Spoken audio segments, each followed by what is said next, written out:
Pai, do Filho e do Espírito Santo. Amém. Amém. Seja uma bênção em nome de Jesus. Glória a Deus. Graça e paz, igreja. Amém? Amém. Eu estou feliz de estar aqui mais uma vez para ministrar a palavra do Senhor, né? Eu amo ministrar a palavra do Senhor. Aleluia. Eu conversava com a Cleide de Canicole esses dias e falava com elas que há 15 anos atrás eu fui parar dentro do hospital. Eu fiquei lá 15 dias com minha filha de 4 meses porque eu não queria pregar a palavra do Senhor. Eu gostava de louvar, eu amava louvar e eu falava que o meu chamado era ser do louvor. E aí o Senhor começou a falar que eu seria uma pregadora. E eu comecei a falar, não, mas eu não quero pregar, Senhor. Eu não gosto de pregar, não quero pregar. E aí o Senhor me levou dentro daquele hospital. Eu fiquei 15 dias e o Senhor levou um pastor lá e falou comigo, você está aqui, a sua filha está aqui porque você não quer pregar a palavra do Senhor. E você não tem como correr. Aí naquele momento eu me prostrei, pedi perdão ao Senhor e falei, eis-me aqui. E de lá para cá, eu amo ministrar a palavra do Senhor. Amém? Abra sua Bíblia, Evangelho de Jesus. Segundo escreveu Marcos. Marcos 4. Esses dias eu estava ali no meu trabalho e eu estava conversando com o Pato, estava varrendo o terreiro e ele foi lá conversar comigo. A gente gosta muito de conversar. E aí a gente estava lá conversando e eu perguntei para ele assim, padre, vocês ainda fazem voto de pobreza? Ele falou assim, dona Débora, nós fazemos 4 votos quando nós vamos formar padre. Ele falou, nós fazemos o voto de castidade, voto de pobreza, voto de fidelidade ao Papa e voto de obediência a Deus. E aí ele falou comigo assim, sabe, dona Débora, qual é o mais difícil de todos esses? Aí eu pensei assim, deve ser o de castidade, né? Porque é homem, né? Aí ele falou assim, dona Débora, o mais difícil é obedecer a Deus. É o mais difícil da gente cumprir. E eu estava orando ao Senhor, falando, Senhor, sobre o que eu vou pregar se eu for convidada? E aí quando ele falou isso comigo, na hora o Senhor falou comigo, você vai pregar sobre obediência. Eu, Jesus. Mas amém, eis-me aqui. Marcos 4. Nós vamos ler o versículo 41, só a parte B. Não vamos ler o 41 todo. Marcos 4, 41, amém? Todos acharam? Diz assim a palavra do Senhor. E sentiram um grande temor e diziam uns aos outros, mas quem é este que até o vento e o mar lhe obedecem? Amém? Glória a Deus. Senhor, graças eu te dou pela oportunidade de estar aqui mais uma vez, Senhor, para falar da palavra que é tua, não é minha. Eu te louvo, te exalto, te glorifico, porque já foram feitas orações, Senhor, intercessões para a minha vida. Senhor, mas mais uma vez eu me coloco diante de ti e peço ao Senhor, toma a minha vida nas tuas mãos, acoberta a minha família com teu sangue, guarda o meu esposo ali onde ele está viajando agora, guarda os meus filhos, a minha casa, guarda o meu ministério, Senhor, tudo que o Senhor tem me concedido pela tua infinita misericórdia. Deus, eis-me aqui, Senhor, em obediência à tua palavra, em obediência ao teu chamado, Senhor, porque como eu disse aqui, Senhor, eu tentei correr, eu tentei, Senhor, sair fora, mas não tem como correr da vontade do Senhor. E a tua palavra diz que é melhor obedecer. E eis-me aqui, Senhor. Então fala conosco nesta noite. Nós estamos aqui, queremos ouvir o Senhor falar. Senhor, prepara o nosso coração como terra fértil para receber a semente da tua palavra. Que nós não venhamos ser somente ouvintes da tua palavra, mas que ao sair daqui nós possamos colocá-la em prática, que nós possamos viver a tua palavra, que nós possamos, Senhor, aleluia, ter a nossa fé alicerçada e alimentada através da palavra, Senhor, em nome de Jesus. Fala, fica à vontade, em nome de Jesus. Amém? Pode se sentar, fica à vontade. O capítulo que nós lemos somente um versículo, o último versículo. Mas o capítulo 4 vem falando que Jesus, como sempre, pegou um barco, entrou dentro do barco com seus discípulos e estava pregando para as pessoas. Falando, ensinando as pessoas acerca da palavra do Senhor. E ele vem pregando ali, falando sobre a parábola do semeador que saiu a semear, que lançou a semente, né? Uma num terreno árido, outra num outro terreno e outra num terreno fértil. E ele vem explicando a palavra do semeador, ensinando para as pessoas sobre a palavra do Senhor, usando uma parábola de uma semente e de um semeador que saiu para semear. Porque o Senhor sempre falava com o povo através de parábolas, para que eles pudessem entender. E o interessante é que o semeador é o mesmo, a semente é a mesma, o que muda é a terra. É a terra que recebe a semente que muda. Porque tem terra fértil, tem terra pedregosa, tem terra que tem gente que não recebe. Mas ele vem ensinando, e vem pregando, e vem falando, e usando a semente, e um pouco mais para frente ele começa a falar sobre o grão de mostarda, que a nossa fé é comparada a um grão de mostarda, né? Que é a menor semente que tem, mas quando lançado na terra, cresce e fica grande. E ele vem falando com o povo que a nossa fé é comparada ao grão de mostarda.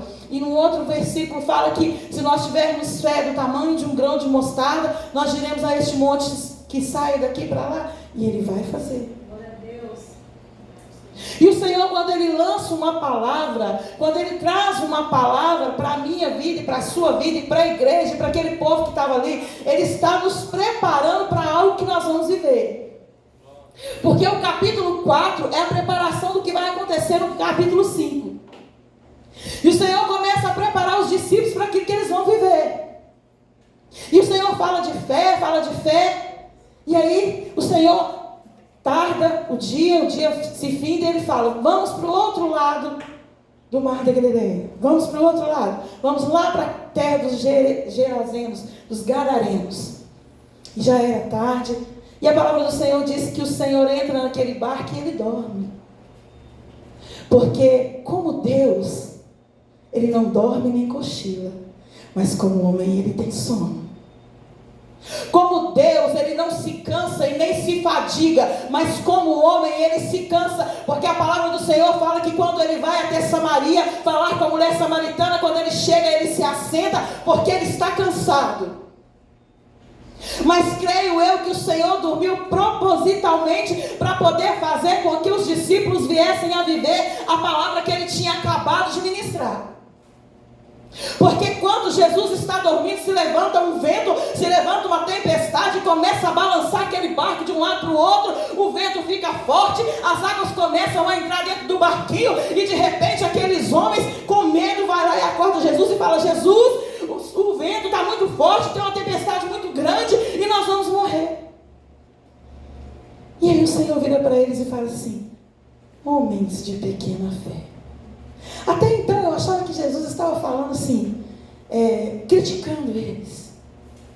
Mas o Senhor estava falando para eles de pequena fé, porque se nós tivermos a nossa fé do tamanho de um grão de mostarda.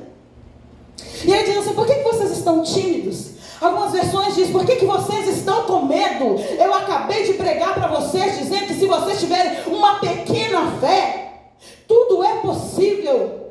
Por que vocês estão com medo? Por que vocês estão me acordando? Eu permiti que isso acontecesse para que vocês exercessem a fé. O problema nosso não é que a gente não tem fé, a gente tem fé. O problema é que a gente não exerce a fé que nós temos. Nós somos tímidos, nós somos covardes, nós somos fracos, porque ninguém tem uma grande fé, não, gente. A gente tem uma fé pequenininha, e que essa fé pequenininha é que nós vamos viver o sobrenatural de Deus. É essa fé pequenininha que vai ser a ferramenta que Deus vai usar para poder fazer com que se estabeleça, com que se cumpra aquilo que é humanamente possível. Mas a gente não exerce a fé. E aí o Senhor ordena e acalma a tempestade. E eles chegam até a terra de Gadara. E eu fiquei pensando assim: gente, viver com Jesus é a mesma coisa de ir num parque de diversão. É um trem de louco, é uma emoção atrás da outra, Cleide. Esse negócio não para, não. Quando você acha que uma acabou, vem outra. Porque eles acabaram de viver aquela, como se fosse uma montanha russa. Aquele trem balançando de um lado para o outro. Aquele que eles desceram lá até com o estômago revirando, porque a tempestade estava muito forte, o barco balançou demais. E quando eles chegam em terra seca, eles devem ter pensado assim: não, glória a Deus, chegamos. Agora estamos em terra seca. Glória a Deus. E quando eles chegam, gente, é como se eles tivessem descido da montanha russa e caído dentro do castelo do terror. Porque quando eles colocam os pés na terra firme, lá vem um homem pelado, todo vacalhado. Ele devia estar todo sujo, todo machucado, que a Bíblia fala que ele se cortava com as pedras. Pelado, aquele trem parecendo um zumbi de encontro a eles. Eu imagino que eles devem ter pensado assim: o que Jesus me veio fazer aqui, gente? Por que Jesus enfrentou essa tempestade para vir aqui? Jesus está com algum problema, ele deve estar muito cansado mesmo. Mas o que Jesus foi fazer naquele lugar? Ele foi fazer aquilo que ele veio fazer. Ele foi curar, libertar, restaurar, transformar, salvar. Ele foi fazer aquilo que o Pai enviou ele para fazer, porque a palavra do Senhor diz que o Filho do Homem veio para trazer libertação. Glória a Deus. Ele veio para desfazer as obras do diabo. Foi para isso que Jesus veio. Jesus não veio a este mundo a passeio. Jesus não veio a este mundo por acaso. Jesus não veio a este mundo somente para mostrar o teu poder e a tua soberania. Ele veio desfazer as obras do diabo e arrancar eu e você das garras de Satanás. Foi isso que ele veio fazer. E era isso que ele estava indo fazer naquele lugar. Ele estava indo para poder arrancar aquele homem gadareno das mãos da garra de Satanás. E aí, ele chega. E a palavra do Senhor diz que aquele homem, eles prendiam ele com grilhões, tentavam colocar ele em cadeias, mas nada segurava aquele homem. Ele conseguia sair. O interessante é que ele não tinha grilhões. Ele não estava preso em cadeias, mas ele era cativo. Ele era preso por Satanás. Ele era um homem preso. Mas glória a Deus, que por causa daquele homem, Jesus veio para libertá-lo. Porque ele veio para libertar os cativos. Ele veio para trazer libertação. E quando ele chega ali, diante daquele homem, ele muda a história daquele homem. Porque Jesus, gente, ele é especialista em ir em lugares que as pessoas já perderam tudo. Ele é especialista em chegar em lugares que já não tem mais jeito, não tem mais recurso. A palavra do Senhor fala que Jesus está entrando na cidade de Naim. E quando ele está entrando na cidade de Naim, está saindo um cortejo fúnebre de uma viúva que havia perdido o seu único filho.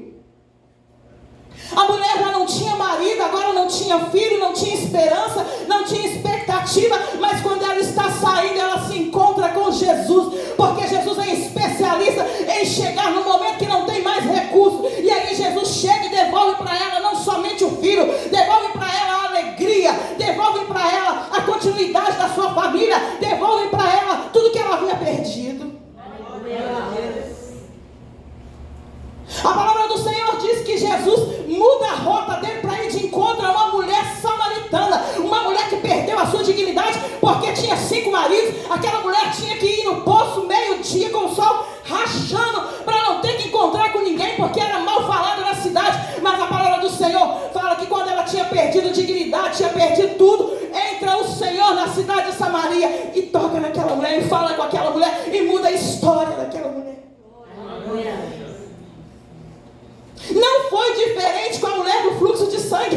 A Bíblia diz que ela já tinha gastado tudo que tinha perdido tudo que tinha, não tinha mais nada. Mas aí ela vai ao encontro de Jesus, porque ela fica sabendo que Jesus está naquele lugar, e Jesus restitui tudo para aquela mulher. E o interessante é que Jesus chega para pessoas que não tem mais jeito nenhum, que para o mundo não tem mais solução.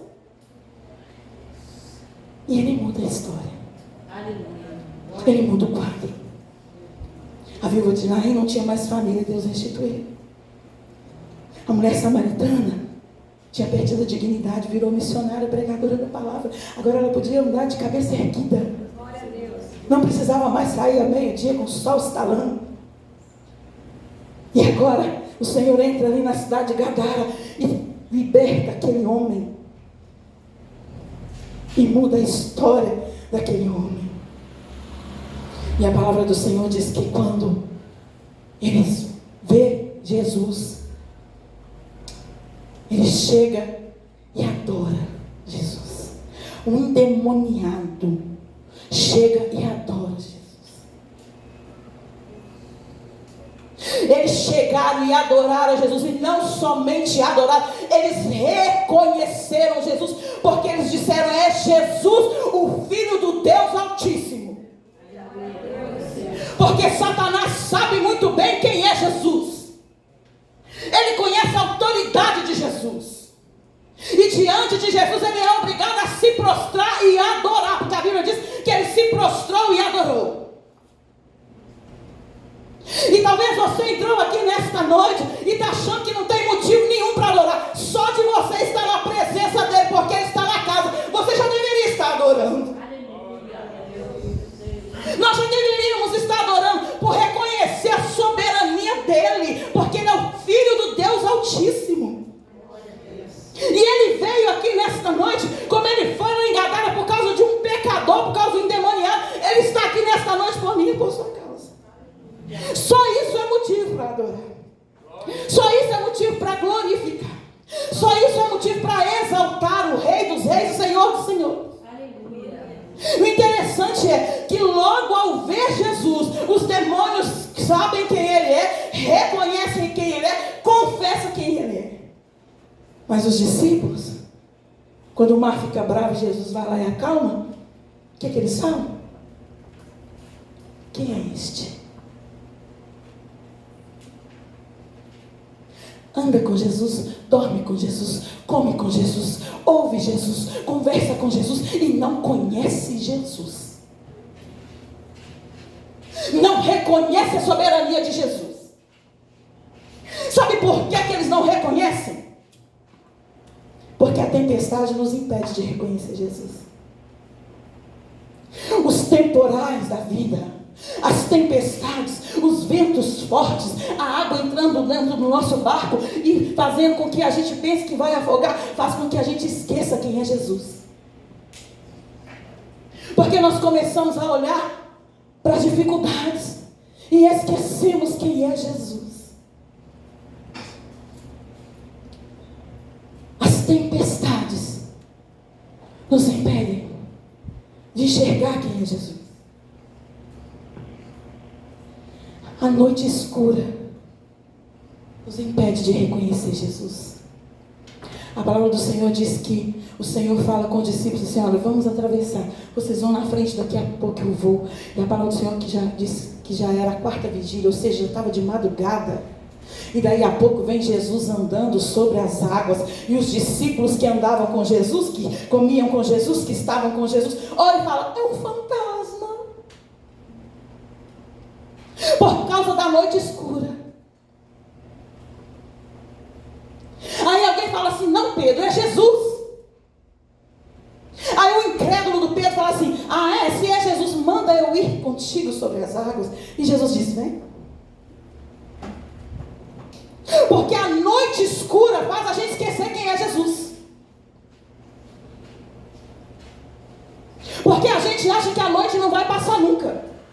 Mas a palavra do Senhor diz que o choro pode durar uma noite, mas a alegria vem pela manhã. E a gente se esquece isso no meio da noite escura. A gente se esquece do poder e da soberania de Jesus. Quer outro exemplo de quando a gente não reconhece quem é Jesus? Quando a gente está no cativeiro. Quando a gente está preso no cárcere. João Batista batizou Jesus. Teve a honra de batizar Jesus.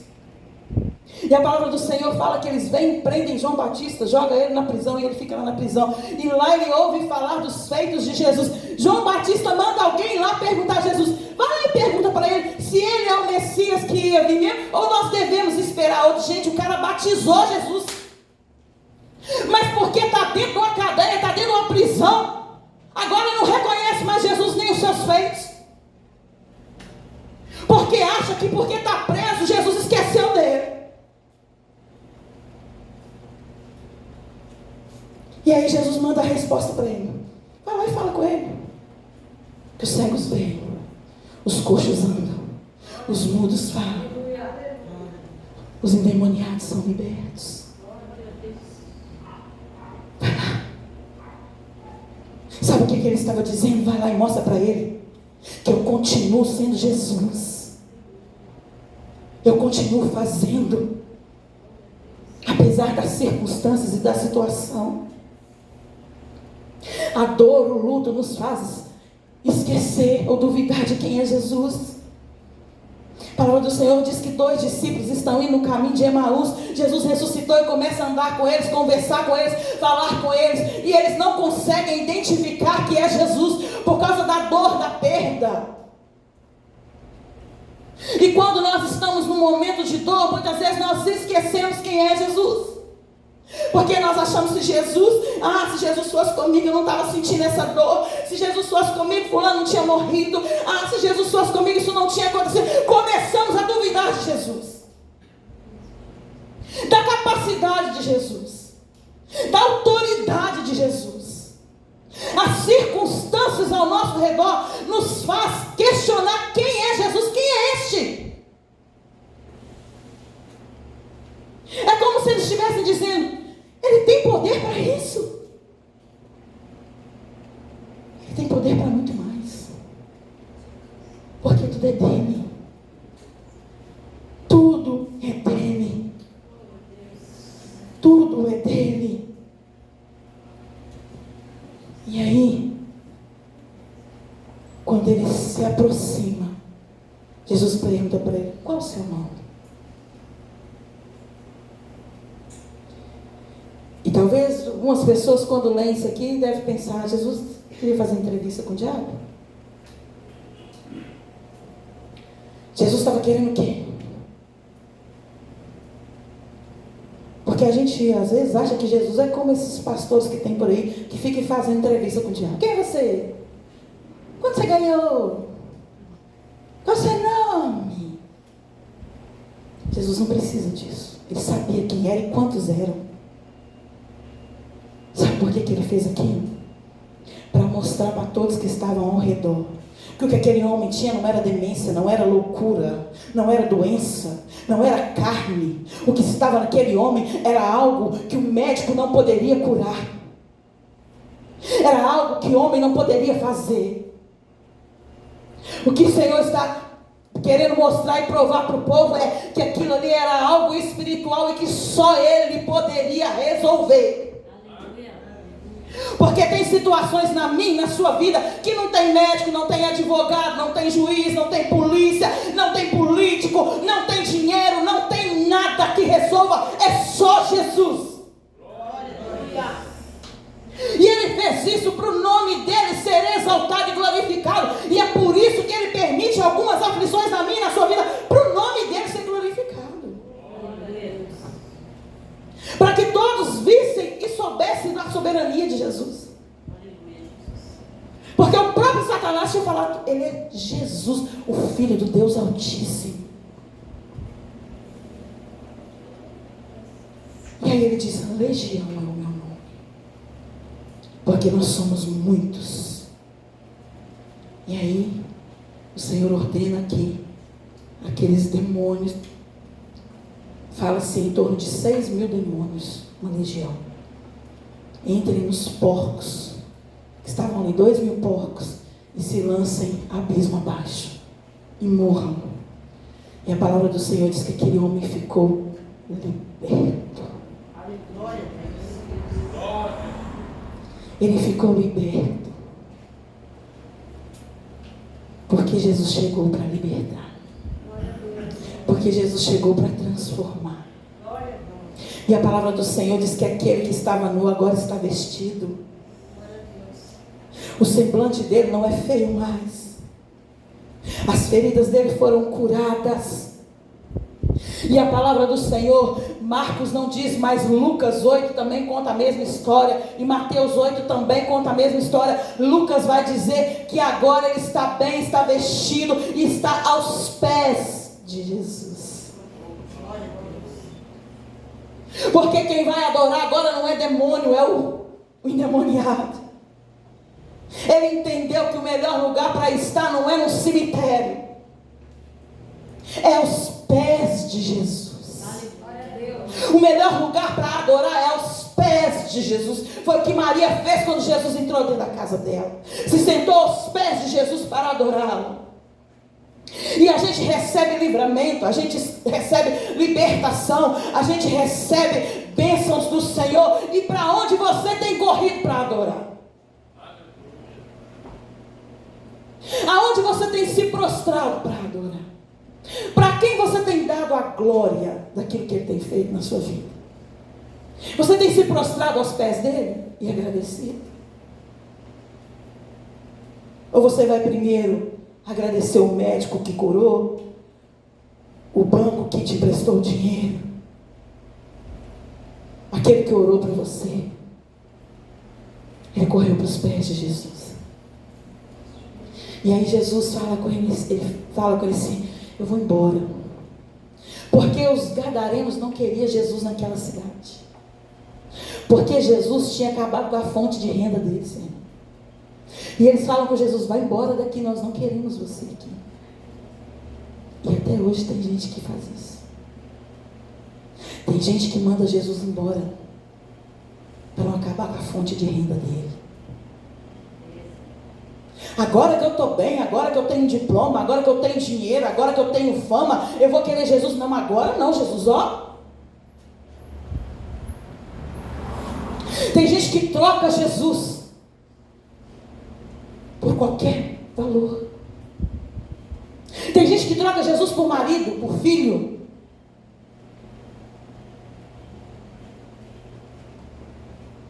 A palavra do Senhor fala que um jovem rico vai até Jesus e pergunta o que ele precisa fazer para seguir Jesus. Jesus fala com ele: vai e vende tudo que você tem. Ele entristeceu na hora. Porque o que ele tinha, para ele, tinha mais valor do que andar com Jesus. Tem gente que a carreira dele vale mais do que Jesus. O dinheiro dele vale mais do que Jesus. Eu me lembro que há uns 20 anos atrás, eu morava aqui no Xodó, e um vizinho meu, ele se formou em Direito, e ele montou um escritório de advocacia, e se tornou um advogado, e aquele homem começou a trabalhar, e começou a se dar bem, e ele comprou moto, comprou carro, a casa era muito boa, e aí uma vizinha, Deus fala com ela assim: vai lá e fala com ele, para ele me aceitar como único e suficiente salvador da vida dele. E ela foi. E chegou lá, ela pregou para ele, falou com ele que Jesus tinha falado. E aí quando ela acabou de pregar, ela falou com ele: você quer aceitar Jesus? Ele falou: não, sou muito novo, acabei de formar, agora que eu estou me dando bem, eu vou aceitar Jesus? Vou ter que abrir mão de tudo? Ela falou: não, mas você não precisa de abrir mão de nada. Não, não quero não. Irmãos, não deu uma semana, ele estava vindo na Cristiano Machado, na moto nova, zero, que ele tinha comprado. Ele se desgovernou na moto, caiu debaixo de um caminhão e morreu. Jesus deu a ele a oportunidade de aceitá-lo. E ele não quis por causa de um título, por causa de dinheiro, por causa de coisas materiais. E quantas vezes a gente não troca Jesus por essas coisas? O povo falou: vai embora, nós não queremos ser aqui não.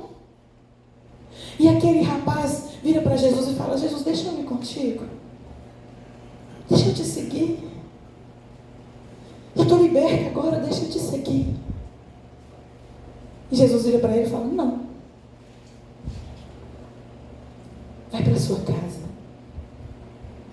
vai testemunhar o que eu fiz na sua vida, vai falar das maravilhas que eu fiz na sua vida. E o que ele fez? Ele não reclamou, ele não murmurou, ele não esperneou. Ele podia falar: não, Jesus, o povo aqui também, se não gostou do Senhor, imagina de mim que era endemoniado, que eu andava perturbando esse povo não vai me querer aqui não. Jesus, deixa eu ir contigo. Mas quando Jesus fala: não, vai para a sua casa, ele obedeceu.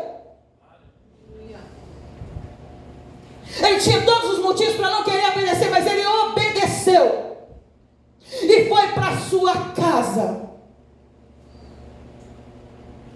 Começar um ministério dentro de casa, o ministério mais difícil de começar dentro de casa.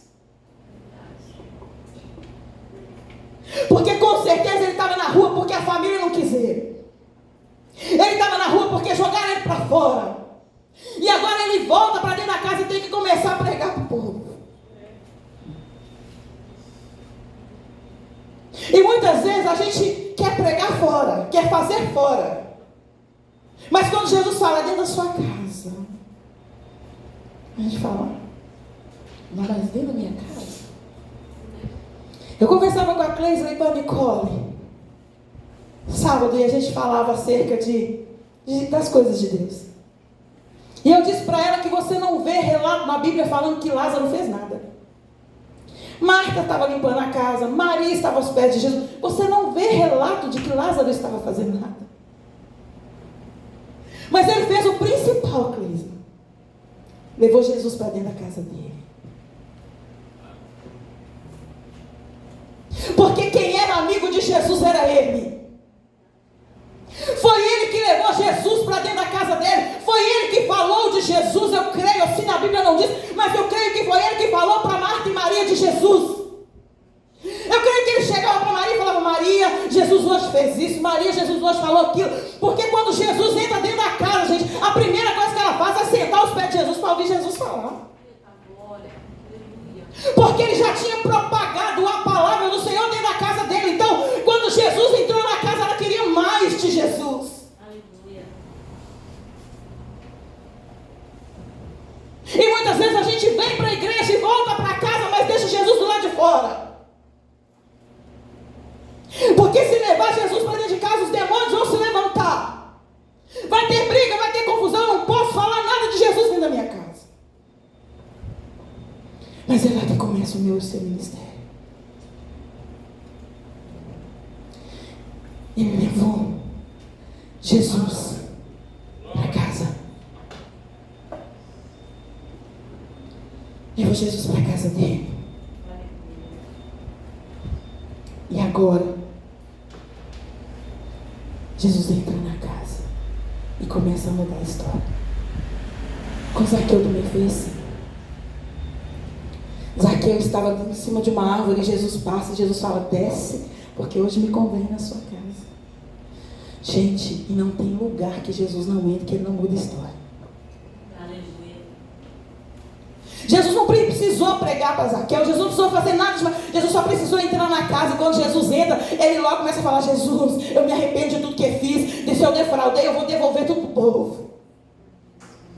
Porque não tem lugar que Jesus entre que permaneça a mesma história do mesmo jeito, não. Só a presença de Jesus dentro da casa faz toda a diferença. E não adianta ser arca aqui dentro da igreja e carregar a presença de Deus aqui, falar em línguas, pular, rompear, sapatear, não. É necessário ser arca dentro de casa. Quando eu e você chegarmos dentro de casa, os demônios têm que bater em retirada, os problemas têm que bater em retirada, porque eles têm que reconhecer o Filho do Deus Altíssimo chegou. Ela não vem sozinha. Aquele que tem todo o poder e toda a autoridade chegou com ela, vamos bater em retirada. A palavra do Senhor fala que Davi foi buscar a arca. Aí dá problema lá no carro de boi, a arca quase cai, um homem quase morre. Pega-se a arca e leva para casa de Obed-edom. A arca simbolizava a presença. Quando a arca entra na casa de Obed-edom, ficou mais de anos na casa onde ela estava e nada mudou. Porque não era terra fértil. Mas quando entra na casa de Obed-edom, 3 meses, mudou a história daquela família toda. A mulher era estéril, engravidou. Eles eram pobres, ficaram ricos. Porque Jesus, quando entra na casa, muda a história. Glória a Deus. Glória a Deus. Vai para sua casa e obedece. Mas ele vai além, pastora. Ele não fica só dentro da casa, não. Porque a palavra do Senhor fala que 2 anos e meio depois Jesus volta naquela cidade que as pessoas não queriam ele lá. Decápolis, uma província de 10, um ajuntamento de 10 províncias. Jesus volta ali. E quando ele chega lá, havia 4.000 homens, fora mulheres e crianças, esperando por Jesus. Quem que pregou para esse povo? No capítulo 7 está escrito lá. O gadareno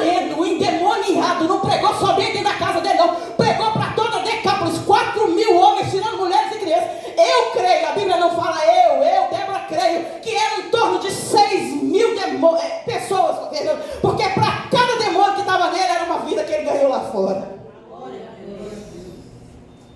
Cada demônio que saiu dele era uma vida que ele ganhou propagando a palavra do Senhor, contando dos feitos do Senhor, falando do que Jesus havia feito na vida dele. Mas eu não sei pregar, então fala do que ele tem feito na sua vida, porque não é possível que nos anos que você está entrando e saindo aqui, ele não fez nada.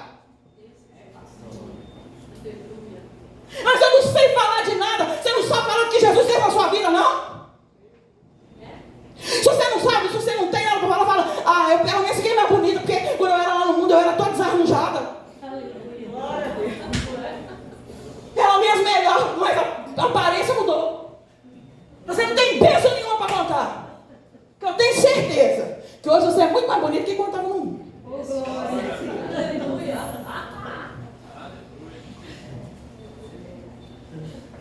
Fale do que Jesus tem feito na sua vida. Conte do que Jesus tem feito. Faça com que as pessoas queiram estar na presença de Jesus. Ele obedeceu. Isso, Fernanda, é consequência de obediência. Mas eu descobri que quando Jesus estava falando de fé, ele também estava falando de obediência, porque não tem como separar as duas coisas. A palavra do Senhor fala que Abraão obedeceu porque creu. Para obedecer tem que crer. Tem que crer que ele vai fazer.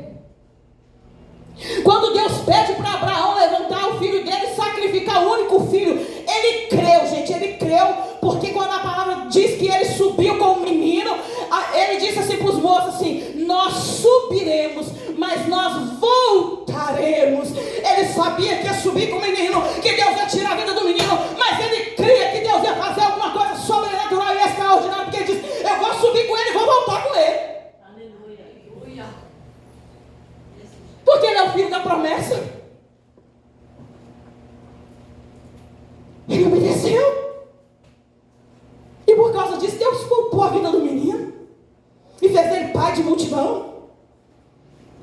E obediência passa de geração para geração. Porque a palavra do Senhor fala que Isaac, o menino que ia ser sacrificado, lá em Gênesis 26, a terra começa a passar fome. E o povo começa a descer para o Egito. O Senhor vai até Isaac fala com ele assim, Isaac, você não vai. A terra era ruim, não dava nada, o povo com fome, passando fome. E o Senhor fala com ele assim, você não vai, Isaac. Você vai para a terra que eu vou te mostrar. Isaac obedeceu. E quando ele chegou lá, a terra de Gerar, acho que é isso mesmo, se não estiver enganado, a Bíblia diz que ele começou a plantar. Gerar, né? E colheu 100 por 1. Ah, gente, Deus é lindo. Ele disse aqui no capítulo 4, e os que recebem a semente em boa terra são os que ouvem a palavra e a recebem e dão fruto, um a 30, outro a 60 e outro a 100 por 1. Ah, o coração de Isaac era uma terra muito fértil, porque ele deu a 100 por 1. Ele recebeu a voz de comando do Senhor, ele recebeu a semente, foi lá e plantou a semente, colheu 100 por 1, porque obedeceu. Não é fácil obedecer. Muitas vezes a gente acha que quem está na frente, quem tem um título é fácil. Não é. Separado também desobedece. Porque a palavra do Senhor fala que Sansão desobedeceu.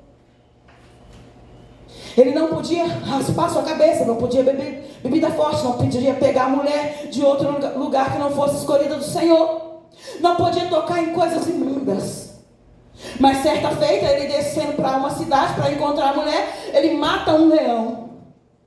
Fica lá alguns dias e quando ele volta, a carcaça do leão está lá podre, fedendo, mas havia um favo de mel. Ele vai lá e mete a mão nas coisas imundas, nas coisas impuras, para pegar o mel. O que dizer com isso, missionário? Eu estou querendo te dizer que Satanás não é bobo. Para te fazer e me fazer desobedecer, ele vai colocar mel lá no meio da carcaça. Ele vai fazer parecer que o que está lá é bom. E a gente vai lá e mete a mão, come e ainda dá para o outro, que ele não deu para o pai e para a mãe dele ainda. Não desobedece sozinho, não leva os outros ainda a desobedecer. Ele faz as coisas miraculosamente, ele não brinca, gente. Ele meteu a mão naquilo que era impuro, sabendo que não podia, por causa de um favo de mel. Sansão perde a comunhão com Deus, perde o chamado, perde o que Jesus, que Deus tinha se reservado para ele, por causa de minutos de prazer com a mulher. Quantos minutos? Tem uma relação, 1 hora, meia hora, 10 minutos? Não sei, mas ele perdeu tudo que ele tinha, por causa de minutos de prazer. E Satanás nos faz pensar que desobedecer não tem problema não. Quem nunca?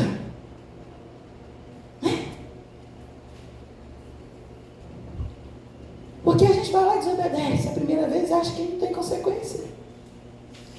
Aí a gente acha assim, vou fazer de novo. Eu me lembro que quando eu era solteira, eu gostava muito de sair, tinha muita festa naquela época. Um dia minha mãe não deixou eu ir na festa. Eu queria, porque queria ir na festa. Eu quero ir na festa, eu quero ir na festa. Pulei a janela e fui. Cheguei de madrugada, ninguém viu. Que bom, aprendi agora. Porque assim a gente desobedece e acha que não vai ser pego não. Mesmo porque se ela descobriu, já fui, já aproveitei mesmo, o que tem? Tem problema, não? Aí tentei de novo. Na outra vez, quando eu pulo, meu pai está lá na porta. O que é isso? Isso é a hora de você estar chegando? Eu acho melhor você entrar pro seu quarto, porque se eu te pegar com a raiva que eu tô, eu vou te matar, menina. Eu não falei que não é para você não ir? Mas é nada. Porque assim, Fernanda, a gente ainda quer convencer a Deus que a gente está certo. Lembra de Saul? Escolhido por Deus. Quem escolheu Saul foi Deus, não foi o povo, não foi Deus que escolheu Saul. E Deus já está virado com Saul. Fala com ele, você vai lá na terra, lá. Vai matar todo mundo, não vai poupar ninguém, nem o rei, nem criança de colo, nem os animais, acaba com a cidade inteira. Era a última oportunidade que Deus estava dando para Saul. Saul vai. Chega lá e poupa exatamente o que Deus falou que era para poupar o rei da cidade. Traz Agag, traz os boi, traz tudo que tinha de melhor lá, traz. E aí Samuel vai lá encontrar com ele. Quando chega, ovo mungido lá, os bois falam, o que é isso, Saul? Você não me esperou, não? Você estava demorando. Eu já fui. Mas eu trouxe o rei, trouxe os animais, para fazer sacrifício para o seu Deus. Ele falou para o seu Deus, que não era nem o Deus dele mais, né? Desobedeceu e queria argumentar ainda que estava certo. Não, eu trouxe para sacrificar para o seu Deus, para a gente fazer um sacrifício para ele. Vamos botar fogo aqui em tudo aqui, ó, subir até as narinas do Senhor. E Samuel vira para ele: e desde quando Deus tem mais prazer de que faça sacrifício do que se obedeça a sua palavra? Deus não tem prazer em sacrifício, Deus tem prazer na obediência. E a gente vai fazendo as coisas de qualquer maneira, achando que está certo ainda quer barganhar com Deus. Ah, Deus, eu fiz porque eu achei que não tinha problema, sabia que tinha problema. E não tem esse negócio de obedecer meio termo, não. Ou obedece ou não obedece. Com Deus não tem meio termo. Eu preguei esses dias acerca de Moisés, o homem que mais tinha intimidade com Deus, gente. Um homem que a Bíblia fala que Deus falava com ele face a face, boca a boca. Um homem que Deus disse para ele, o seu irmão vai ser profeta e você vai ser como Deus. E Deus O povo queria água. Fala com ele, vai lá e fala a rocha. Chamado por Deus. Deus chamou ele lá na sarça. Sabe o que ele faz? Pega o cajado e tá, fere a rocha. Quem é a rocha, gente? Quem é a rocha? A desobediência dele feriu Deus. E Deus não poupou ele. Falou com ele, eu mandei você falar.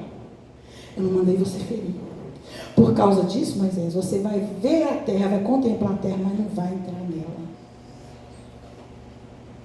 Porque desobediência tem consequência.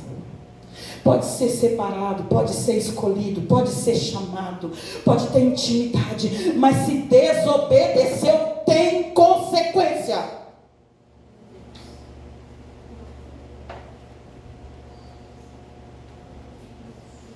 Tem consequência. E a gente vai brincando com Deus, gente.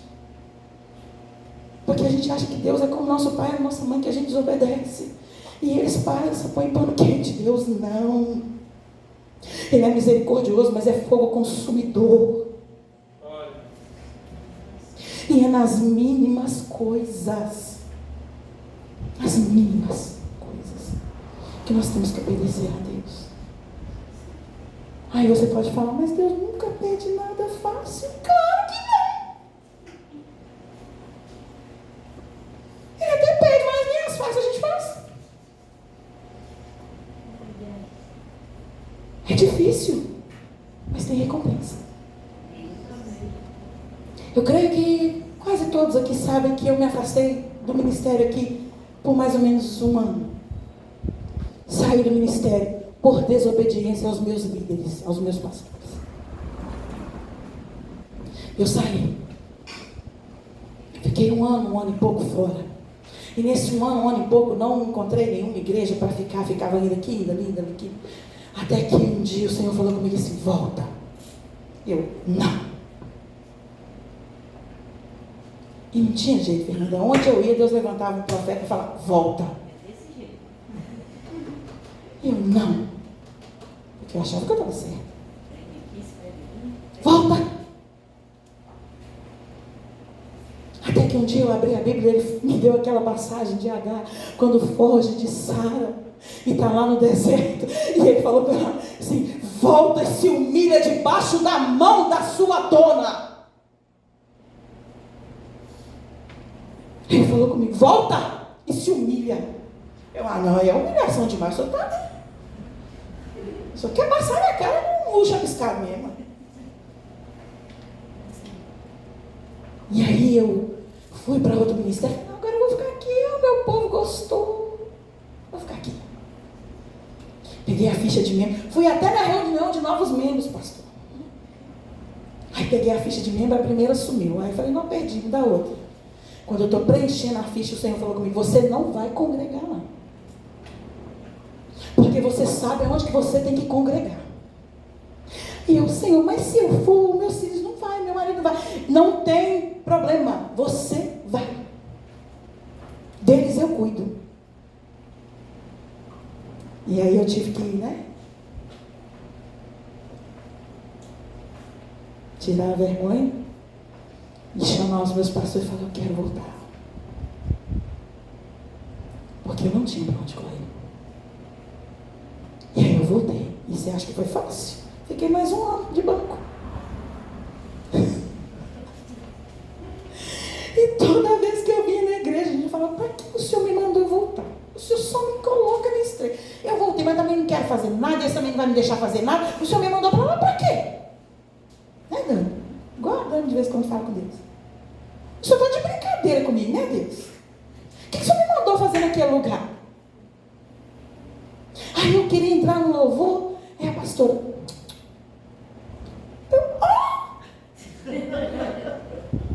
Tá vendo, Deus? Mas o que o Senhor me mandou para lá? Nem participar do louvor eu posso. E o diabo, ele é articuloso, irmãos. Como eu falei que ele coloca mel lá na carcaça. Vai eu numa grande igreja, na sede de uma igreja, e estou lá louvando. Vem o líder do louvor, bate no meu ombro. Tudo bem? Você é aqui do ministério? Não. Deixa eu te falar, eu queria te convidar para fazer parte do nosso louvor. Gente, eu fiquei toda orgulhosa, né? Agora eu saio daquele ministério. Eu já fui, já voltei, já falou que era para mim ir voltar, eu já voltei. Agora eu vou sair. Eu já obedeci. E cheguei em casa toda feliz. Gente, eu fui convidada para fazer parte do louvor da igreja. Vocês acreditam em todo mundo? Você vai. Mãe, você vai. Aí eu toda feliz, né? O rapaz me deu o número dele, falou, então. Aí eu procurei saber, realmente ele era o líder do louvor. Aí eu falei assim, nossa, tá vendo, Senhor, tá vendo? Ah, não quis deixar eu participar, não, agora eu vou participar numa grande. Senhor, não vai não. O Senhor, não estou aguentando mais não. Você quis sair, não quis? Agora vai sofrer a consequência. Fica calada. E eu fiquei. E quando a pastora estava ministrando que sábado sobre recomeço, e ela falou que quem tinha saído, né, ia ter que voltar, eu me lembrei de tudo isso e eu falei com o Senhor assim, Senhor, onde eu estaria se eu não tivesse obedecido? Eu estava até hoje batendo cabeça por aí. Foi difícil? Foi. Mas para a honra e glória do Senhor Jesus, eu estou aqui ministrando a palavra novamente. Porque eu obedeci, não foi fácil, irmãos. Mas quem causou esse dano a mim fui eu mesma, por desobediência. E a gente quer obedecer do nosso jeito. Eu vou, mas não vou fazer nada. Eu vou, mas eu quero assim. Tudo errado ele quer impor. E toda vez ele falava comigo, eu mandei você voltar e se humilhar.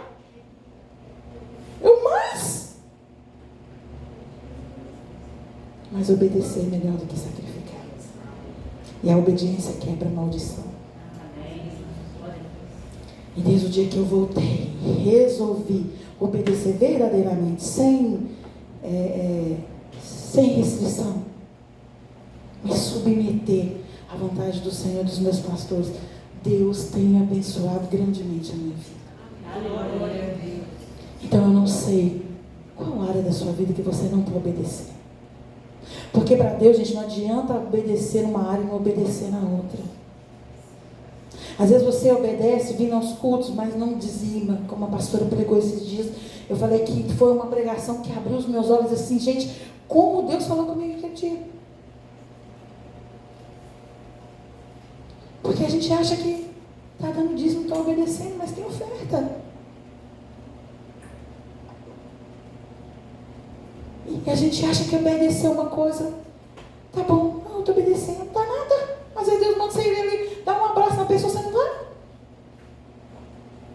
Às vezes Deus manda você fazer uma coisa simples e a gente não faz, gente. Deus não quer fazer a gente sofrer, não quer fazer a gente ser envergonhado, Deus não quer fazer a gente ser criticado, não. Deus quer ver a nossa obediência. E é na obediência que Ele ordena a bênção, porque Deuteronômio 28 fala das consequências da obediência. É uma série de coisas que acontece. E não é só na nossa vida, é na vida daqueles que estão ao nosso redor. Como eu disse, não foi só a casa daquele homem que foi alcançada, foram várias almas. E talvez a gente está aqui nesta noite achando que está em obediência, mas passa em revista a sua vida agora. Porque hoje é a oportunidade que o Senhor está nos dando de consertar com Ele. De obedecer verdadeiramente a Ele. Dizer para Ele, Senhor, eu quero te obedecer. Eu sei que não vai ser fácil. Eu sei que vai haver críticas. Eu sei que vai haver levante. Eu sei que vai haver problemas. Mas eu quero te obedecer. Porque o que está faltando para a bênção te alcançar seja isso. Porque a palavra do Senhor fala que quando nós obedecemos, elas nos alcançam. A gente não precisa correr atrás delas, irmãos. Não precisamos. Para de brigar com Deus. Se renda. Se renda à obediência. Se renda ao senhorio, à soberania dEle. Diga para Ele: eu estou aqui, Senhor, eu quero te obedecer. Me mostra, me revela aonde eu tenho falhado com o Senhor, aonde o Senhor quer minha obediência, que eu não tenho te obedecido, Jesus, porque a nossa desobediência pode nos impedir sim de entrar na terra prometida, que é o céu. Moisés foi impedido de entrar na terra prometida aqui, gente. Mas a nossa desobediência pode nos impedir de entrar no céu e de desfrutar aquilo que o Senhor tem para nós. Então nessa noite se coloque sobre os seus pés. Comece a orar e a falar com o Senhor: Deus, eu quero te obedecer. Eu quero ser obediente, Senhor. Eu sei, Deus, eu sei que eu estou desobediente em tal área. Não precisa falar alto, ninguém precisa saber, mas você sabe em qual área você tem sido desobediente ao Senhor.